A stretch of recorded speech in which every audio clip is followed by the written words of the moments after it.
બે જ પ્રશ્ન કે માર્કેટમાં મારે કેટલી કેપિટલથી શરૂઆત કરવી અને એક લોટમાંથી બે લોટ અથવા તો બે માંથી ચારમાં અથવા તો ચારમાંથી આઠમાં મારે પોઝિશન સાઇઝિંગ ક્યારે વધારવી. સિરિયસ ટ્રેડર્સ માટે થઈને આ વિડીયો છે. વારંવાર મને જે પ્રશ્ન પૂછવામાં આવે છે એના જવાબ ક્યાંક ને ક્યાંક તમારા માટે લઈને આવું છું. લેડીઝ એન્ડ જેન્ટલમેન, હું છું CS Sarthak Purohit. Welcome to conclusion matters Gujarati અને soon to be SEBI registered, એટલે કે સેબી રજિસ્ટ્રેશન નો નંબર એ પ્રોગ્રેસ ની અંદર છે અને સૂન આપણી પાસે સેબી નો રિસર્ચ એનાલિસ્ટ તરીકેનો નંબર આવી જશે. તો ઘણી બધી સ્ટ્રેટેજીસ ડેવલપ કરતો હોઉં છું અને રેગ્યુલર માર્કેટની અંદર લોકોને અપડેટ કરતો રહું છું. theconclusionmatters.com આ અમારી વેબસાઇટ છે. આની અંદર જઈને તમે નિફ્ટીના લાઈવ ડેટા ઘણી બધી વસ્તુઓ જોઈ શકો છો અને વીઆઈપી ગ્રુપની અંદર જોઈન થવું હોય તો અહીંયા તમને કોન્ટેક્ટ ડિટેલ્સ, પબ્લિક ગ્રુપમાં ખાલી ફ્રી અપડેટ આવશે અને પ્રો ટેલિગ્રામની અંદર ઘણી બધી સ્ટ્રેટેજીસ ડિસ્કસ કરવામાં આવે છે. તો ઝડપથી જોડાઈ જાઓ, ન જોડાવ તો તમારી જ નુકસાની છે. ચાલો હવે આજનો લેક્ચર છે ને બહુ સિમ્પલ, બહુ સરળ ભાષાની અંદર તમારા સુધી લઈને આવેલો છું કે ઓપ્શન ટ્રેડિંગની અંદર મારે કેટલી કેપિટલથી શરૂઆત કરવી અને શરૂઆતની અંદર નિફ્ટી 50માં ટ્રેડ કરવાની ઓલવેઝ એડવાઇસ આપું છું. તો સ્ક્રીન ઉપર જરા જોઈશું આપણે કે ભાઈ ઓકે, ઓપ્શન ટ્રેડિંગ મારે શરૂઆત કરવી છે તો મારે કેટલી કેપિટલ જોઈએ. હવે સાવ બેઝિકથી શરૂઆત કરું છું. ઇન્ડેક્સ છે નિફ્ટી 50 અને તમે તમારા ઇન્ડેક્સ સાથે ચેન્જ કરી શકો છો.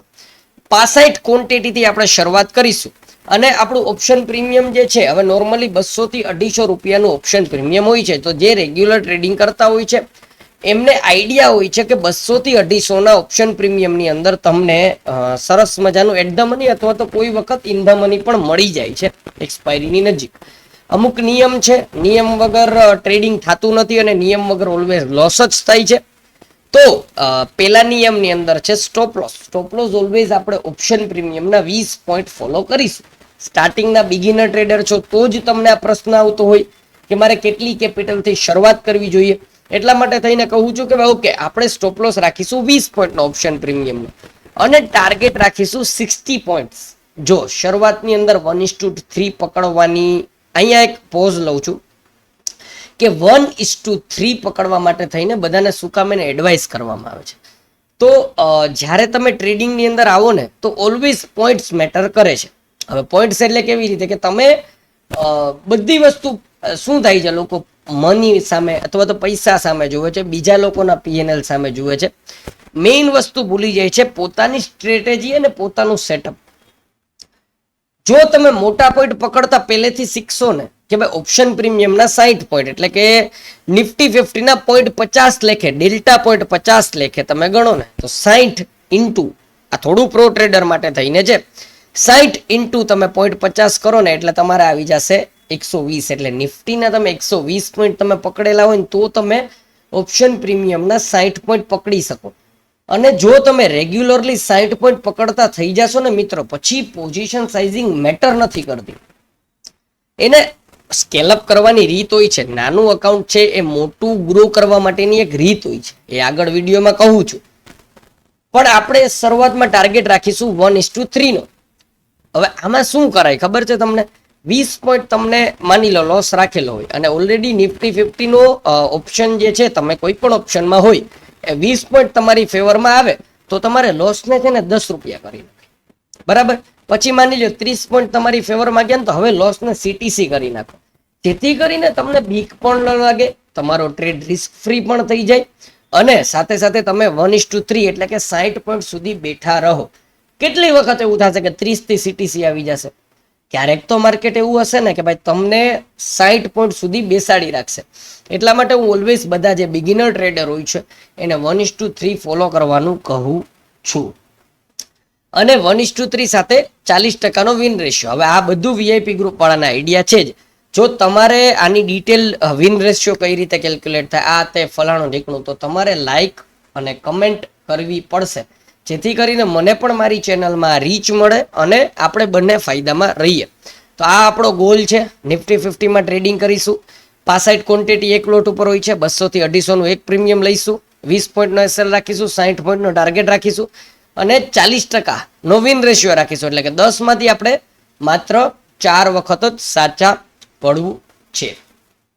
સાર્થક મુદ્દો એ છે કે કેટલી કેપિટલ જોઈએ. ચાલો કઈ વાંધો નહીં, આગળ આવીએ. હવે આપણે પાછું યાદ કરો, 20 પોઈન્ટનો એસએલ રાખેલો છે અને 10 માંથી કેટલી વખત આપણે સાચા પડવાનું છે? માત્ર 4 વખત. 6 વખત આપણે ખોટા પડવાનું છે.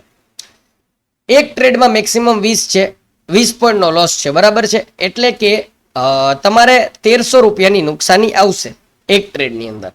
અને જ્યારે 60 પોઈન્ટનો ટાર્ગેટ રાખીશો, તમે મારી સાથે હિસાબ પણ કરી શકો છો. 65 × 20 એટલે 1300 પોઈન્ટની નુકસાની, 65 × 60 એટલે કે તમને 3900 રૂપિયાનો નફો. આપણે અહીંયા હવે અહીંયા મારી સ્લાઇડ ઉપર ધ્યાન આપજો. 40% એક્યુરેસીનો અર્થ એ થાય છે કે સળંગ 6 ટ્રેડમાં નુકસાન થઈ શકે છે. આ 6 ટ્રેડનું બેકઅપ હોવું જરૂરી છે. હવે અહીંયા થોડું ડિટેલમાં તમને લોકોને સમજાવું છું. માની લો ટ્રેડિંગની શરૂઆત કરી, તમે શું નક્કી કર્યું છે કે 10 માંથી 6 ટ્રેડમાં મને નુકસાન જશે ને ચાલશે અને 4 ટ્રેડમાં પ્રોફિટ થશે. અહીંયાથી પ્રોબેબિલિટીની ગેમ ચાલુ થાય છે. તમને કે મને ખબર નથી કે ક્યાં 6 ટ્રેડમાં લોસ જશે. બધી સંભાવનાઓ ખુલ્લી છે. પેલા 10 માંથી 6 ટ્રેડમાં સીધા પેલા 6 ટ્રેડમાં લોસ જાય, ખરાબમાં ખરાબ સંભાવના. અને સારામાં સારી સંભાવના કે ભાઈ તમે 10 માંથી પેલા 4 ટ્રેડમાં જ તમને સીધો પ્રોફિટ થયો. આ બે સંભાવનાઓ માર્કેટમાં થવાની નથી. કેવું થશે? Loss profit, profit loss, loss profit loss. નિયમ શું છે? 6 લોસ થી વધારે લોસ ન થવા જોઈએ અને 4 સળંગ પ્રોફિટ. પ્રોફિટ વધારે થાય તો વાંધો નથી, એ તમારી મૂડી વધારે છે અને તમારો વિન રેશિયો સારો છે. પણ 6 લોસ થી વધારે ન થવા જોઈએ. એ સળંગ 6 લોસ થાય, એ એક પ્રોફિટ એક લોસ, એક પ્રોફિટ એક લોસ, ગમે એ થાય, 6 લોસ થી વધારે ન થવા જોઈએ. તો માની લો 6 લોસમાં મેં તો ખરાબમાં ખરાબ સંભાવના માની લીધી કે ભાઈ કન્ટિન્યુ મને 6 માં લોસ જાય તો આપણો એક ટ્રેડનો લોસ છે 1300 રૂપિયાનો. તો ટોટલ 1300 × 6 કરો એટલે 7800. કેટલા? 7800. એટલે તમારી કેપિટલ કેટલી હોવી જોઈએ? પેલા 16250 ની કેપિટલ શરૂઆતની, કારણ કે આપણે 250 રૂપિયાનું પ્રીમિયમ લઈશું. 250 રૂપિયાનું પ્રીમિયમ લઈ અને 65 ની ક્વોન્ટિટી એટલે 16250 રૂપિયા તો મને એક ટ્રેડમાં ઉતારવા માટે થઈને જશે. તો આ તો મારી મિનિમમ રકમ થઈ ગઈ. પ્લસ મને 7800 રૂપિયાની નુકસાની આવી શકે છે. તો 16250 પ્લસ 7800 તો 24050 રૂપિયાની કેપિટલ હોય તમારી, ત્યારે તમારે નિફ્ટી 50 માં એન્ટર થવાય એક જ લોટ સાથે. પોઝિશન સાઇઝિંગનો વિડીયો જોવો હોય તો ચેનલની અંદર પડેલો છે. સાયકોલોજીના વિડીયો થઈને પડેલા છે.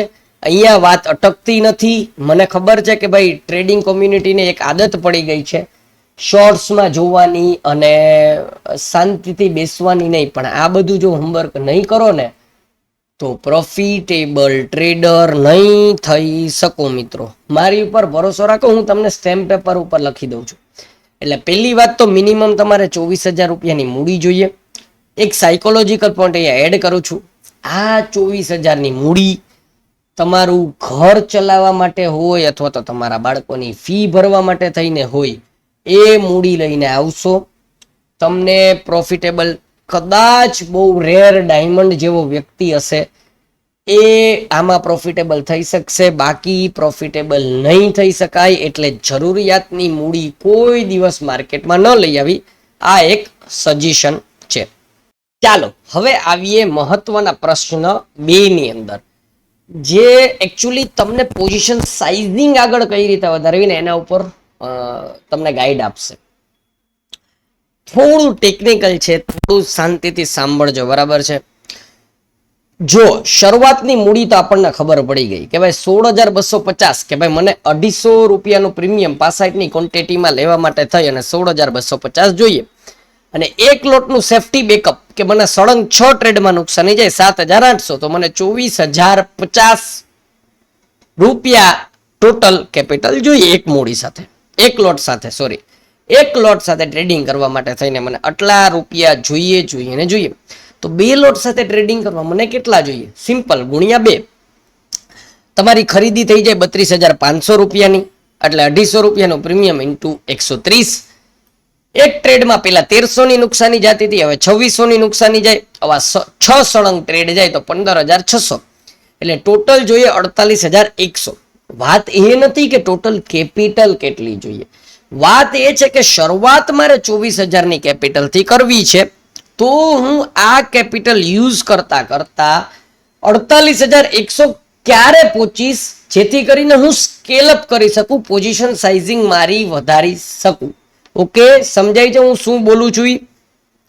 વાત એ નથી કે 48,100 તો મારી પાસે પડ્યા છે તો હું સીધા 2 લોટ થી કરું, ના, 1 લોટ થી શરૂઆત કરો, નિયમ ફોલો કરતા કરતા તમે 2 લોટ સુધી ક્યારે પહોંચી શકો. ઓકે, તમને એટલી ખબર પડી ગઈ કે મારે 2 લોટમાં ટ્રેડિંગ કરવા માટે 48,100 રૂપિયા જોઈએ છે, શરૂઆતની મારી મૂડી છે 24,050, એટલે મારે માર્કેટમાંથી બીજા 24,050 રૂપિયા કમાવાના છે. ગણિત જોજો મિત્રો, ગણિત જોજો, કેટલા દિવસે તમે 2 લોટમાં ટ્રેડ કરી શકશો. મને ન પૂછો કે ભાઈ, ઘણા લોકો એમને એમ કહેતા હોય છે કે હું રેડી થઈ ગયો છું, હવે મને એવું લાગે છે કે મારે 2 લોટથી ટ્રેડ કરવું જોઈએ. એવું ના હોય, માર્કેટ તમને કહેશે કે તમે રેડી છો કે નહીં, તમારું સેટઅપ છે કે નહીં. બરાબર, હવે વાત કરીએ 6 ટ્રેડ તમારા નુકસાની વાળા છે, તો તમને 1 લોટ થી ચાલુ કર્યું છે, 2 લોટ સુધી પહોંચવાનું છે, તો 7,800 ની નુકસાની જાય છે 10 દિવસની અંદર, અને 4 ટ્રેડ નફા વાળા છે તો મારા 15,600 રૂપિયાની મને પ્રોફિટ થાય છે. તો દર 10 દિવસે હું 7,800 રૂપિયા, એટલે કે રોજનો એક જ ટ્રેડ લઉં છું, મારા નિયમ ફોલો કરું છું, 7,800 રૂપિયા મારો 10 દિવસે પ્રોફિટ એડ થાય છે. શરૂઆત કરું છું હું ડે 0 થી, એટલે કે આજે બેઠો છું હું ડે 0 થી શરૂઆત કરું છું, 24,050 થી શરૂઆત કરી છે મેં. અહીંયા 7,800 રૂપિયાનો નફો દર 10 દિવસે એડ થતો ગયો, નુકસાન આવી ગયું આમાં, એટલે મારે 31 થી 32 દિવસે, એટલે કે આશરે 1.5 મહિને મારા પાસે જમા થશે પ્રોફિટ 24,050 નો. મારી કેપિટલ થશે 48,100 રૂપિયાની. એટલે 1.5 મહિનાનું પેશન્સ જોશે, 1.5 મહિના સુધી નિયમ ફોલો કરવાના રહેશે, અને સાથે સાથે સાયકોલોજી મેનેજ કરવાની રહેશે. 32 દિવસ એક જ નિયમ, અને 1.5 મહિનો ધ વોઇડ ને કંટ્રોલ કરી, ટર્મિનલ લોક કરી, 1:3 ના ગણિત ઉપર ટકી રહેવું, તમે આપોઆપ પ્રોફિટેબલ થઈ જશો. હવે આમાં ધ વોઇડ શું છે, રિસ્ક રિવોર્ડ તમારે જો ચેન્જ કરવો હોય તો આ બધી વસ્તુ માટે થઈને તમારે પર્સનલી મને કોન્ટેક્ટ કરવો પડે, તમારી પર્સનલી સાયકોલોજી મેનેજ કરવા માટે થઈને, તમારે પર્સનલી મની મેનેજમેન્ટ કરવા માટે થઈને સેપરેટ ચાર્જીસ રહેશે. So on this note, ladies and gentlemen, હું છું CS Sarthak Purohit. Thank you so much. જો તમને આવા જ નોલેજેબલ કન્ટેન્ટ પ્લસ સારા સાચા કન્ટેન્ટ જોતા હોય તો ચેનલને ફોલો કરી દેજો. આપણે મળીશું નેક્સ્ટ વિડીયોની અંદર. જય શ્રી કૃષ્ણ, જય ગિરનારી.